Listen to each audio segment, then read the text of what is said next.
ganun parang andaya-daya sa'kin ang tadhana? Ano bang pakiramdam ng may buong pamilya?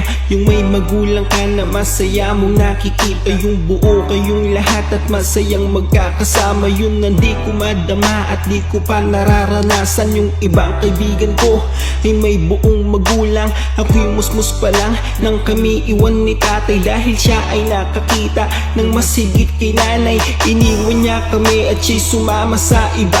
Lumaki ako't namulat sa mundong walang ama. Sobrang sakit sakin ito, lagi kong nadarama. Sa mga kaibigan ko ako lang ang naiiba. Sila'y kumpleto, may mga magulang na gumagabay, may pamilya na buo at puno ng pagmamahal. Kaya ako'y nagtatanong, bakit ang daya ng mundo? Bakit ako'y naiiba na may pamilyang di buo? Ba't ganun? Itay inay, ako'y nahihirapan. Ang sakit bilang anak na hiwalay aking magulang. Hiling ko lamang sumaya at aking madama kung ano ang pakiramdam na may pamilyang masaya. Ba't ganun?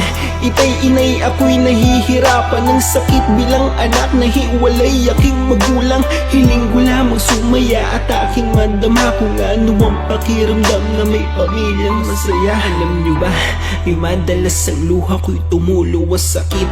Inay itay ay di ko na matago. Gusto ko kayong sisihin, ba't ako nasasaktan? Gusto ko kayong sisihin, ba't kayo naghiwalay? Dahil sa pagtatalo nyo nasira ang ating pamilya. Sa pag-aaway nyo anak nyo po ang nagdurusa. Lumaki akong nangungulila sa pagmamahal, nandyan si nanay. Pero kailangan po kita itay, tuwing ikaw ay makikita ko ako'y napapaluha. Kasi ang tatay ko ngayon may bago ng pamilya, may anak na sa iba na kanyang inaalagaan. Yun na di ko nadama, itay di ko yun naranasan. Ng sakit-sakin pero ako'y wala nang magawa sa mundo to. Pagkakait sa'yo ang minsan sumaya, dahil ang tunay na ligaya di mabibili ng pera. Sapat na sa akin yung buo sana aking pamilya. Ba't ganun? Itay inay, ako'y nahihirapan. Ang sakit bilang anak na hiwalay aking magulang. Hiling ko lamang sumaya at aking madama kung ano ang pakiramdam na may pamilyang masaya. Ba't ganun? Itay inay, ako'y nahihirapan. Ang sakit bilang anak na hiwalay aking magulang.